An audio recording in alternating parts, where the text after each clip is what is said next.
Good morning all of you. आज 3 मई 2020। पहला question आपके सामने। आरबीआई ने हाल ही में 104 साल पुराने किस सहकारी बैंक का लाइसेंस रद्द किया है? CKP, bank of Baroda, yes bank या Punjab and Sindh bank?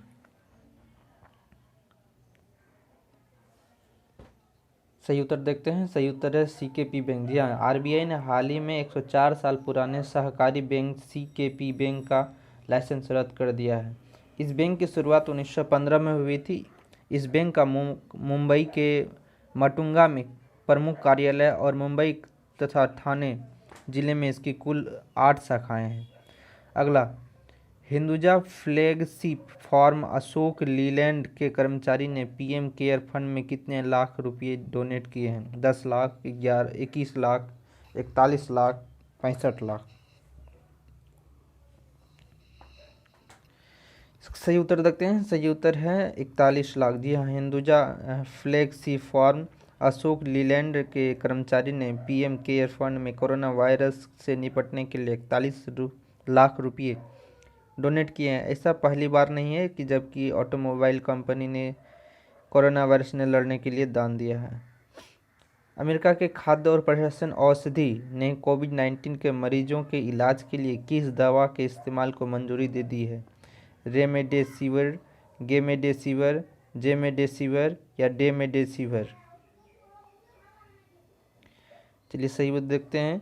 Remdesivir. जी हाँ, अमेरिका के खाद्य और प्रशासन औषधि ने कोविड-19 के मरीजों के इलाज के लिए रेमडेसिविर दवा के इस्तेमाल को मंजूरी दे दी है। साथ ही अमेरिका के कई अस्पताल में मरीजों के इलाज के लिए काम आने वाली दवा हाइड्रो ऑक्सीक्लोरोक्विन का भी इस्तेमाल कर रहे हैं।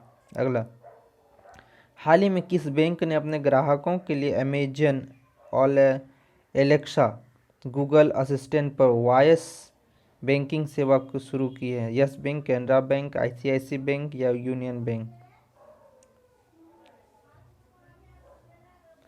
सही उत्तर देखते हैं। सही उत्तर है आईसीआईसी बैंक। जी हाँ, आईसीआईसी बैंक ने हाल ही में अपने बैंक के ग्राहकों के लिए अमेजन एलेक्सा गूगल असिस्टेंट पर वॉइस बैंकिंग सेवा शुरू की है, जिससे ग्राहक अपने खाते में बकाया क्रेडिट और अन्य जानकारी हासिल कर सकेंगे।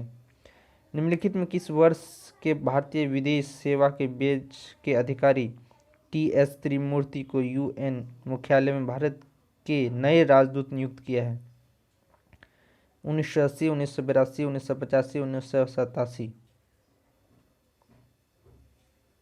चलिए सही उत्तर देखते हैं। सही उत्तर है 1985। जी हाँ, वर्ष 1985 के भारतीय विदेश सेवा के बैच के अधिकारी टी.एस. त्रिमूर्ति को यूएन मुख्यालय में भारत के नए राजदूत नियुक्त किया है। वे सैयद अकबरुद्दीन की जगह लेंगे, जो कि कई वर्ष से संयुक्त राष्ट्र में देश के स्थायी प्रतिनिधि हैं। अगले क्वेश्चन, मनरेगा योजना के तहत रोजगार मुहैया कराने के मामले में भारत का कौन सा राज्य पहले स्थान पर है? केरल, छत्तीसगढ़, गुजरात या महाराष्ट्र? चलिए सही उत्तर देखते हैं। सही उत्तर है छत्तीसगढ़। जी, मनरेगा योजना के तहत रोजगार मुहैया कराने वाले भारत का छत्तीसगढ़ राज्य पहले स्थान पर है। केंद्रीय ग्रामीण विकास मंत्रालय के अनुसार देश भर में लगभग 77.85 लाख कामगार विभिन्न कामों में लगे हैं। अगला, कावेरी जल प्रबंधन प्राधिकरण, जिसको CWMA को अब किस मंत्रालय के अधीन कर दिया गया है? रेल मंत्रालय, खेल मंत्रालय, योजना मंत्रालय या जल शक्ति मंत्रालय? सही उत्तर देखते हैं। सही उत्तर है जल शक्ति मंत्रालय। जी हाँ, कावेरी जल प्रबंधन प्राधिकरण CWMA को अब हाल ही में जल से संबंधित मुद्दों से निपटने के लिए गठन किए गए जल की शक्ति मंत्रालय के अधीन कर दिया गया है। यह CWMA पहले जल संसाधन, नदी विकास और गंगा संरक्षण मंत्रालय के अधीन था।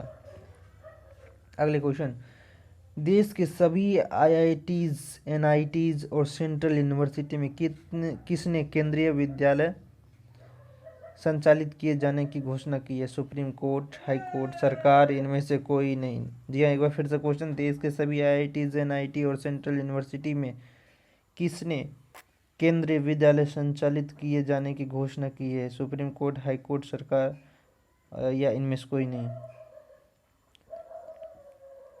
चलिए सही उत्तर देखते हैं। सही उत्तर सरकार, जी हाँ, सरकार ने देश के सभी आईआईटीज, एनआईटीज और सेंट्रल यूनिवर्सिटी में केंद्रीय विद्यालय संचालित किए जाने की घोषणा की है। इस संबंध में मानव संसाधन विकास मंत्रालय ने आईआईटीज से इंफ्रास्ट्रक्चर सहित अन्य बिंदुओं पर प्रस्ताव मांगे हैं।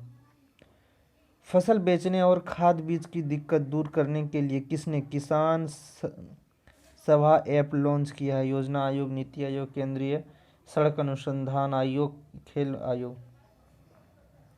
सही उत्तर देखते हैं। सही उत्तर है केंद्रीय सड़क अनुसंधान आयोग। जी हाँ, केंद्रीय सड़क अनुसंधान आयोग CSIR ने देश में किसानों के लिए फसल बेचने और खाद बीज की दिक्कत दूर करने के लिए किसान सभा ऐप लॉन्च किया है। 3 मई को विश्व भर में कौन सा दिवस मनाया जाता है? अंतर्राष्ट्रीय प्रेस स्वतंत्रता दिवस, अंतर्राष्ट्रीय महिला दिवस, अंतर्राष्ट्रीय विज्ञान दिवस, अंतर्राष्ट्रीय सूचना स्वतंत्रता दिवस। चलिए सही उत्तर देखते हैं। जी, अंतर्राष्ट्रीय प्रेस स्वतंत्रता दिवस। जी हाँ, 3 मई को विश्व भर में अंतर्राष्ट्रीय प्रेस स्वतंत्रता दिवस, वर्ल्ड प्रेस फ्रीडम डे मनाया जाता है। मीडिया की आज़ादी का अर्थ है कि किसी भी व्यक्ति को अपनी राय कायम करने और सार्वजनिक तौर पर इसे जाहिर करने का अधिकार है। आज के लिए इतना ही, फिर अगले दिन मिलेंगे इसी चैनल पर इसी समय।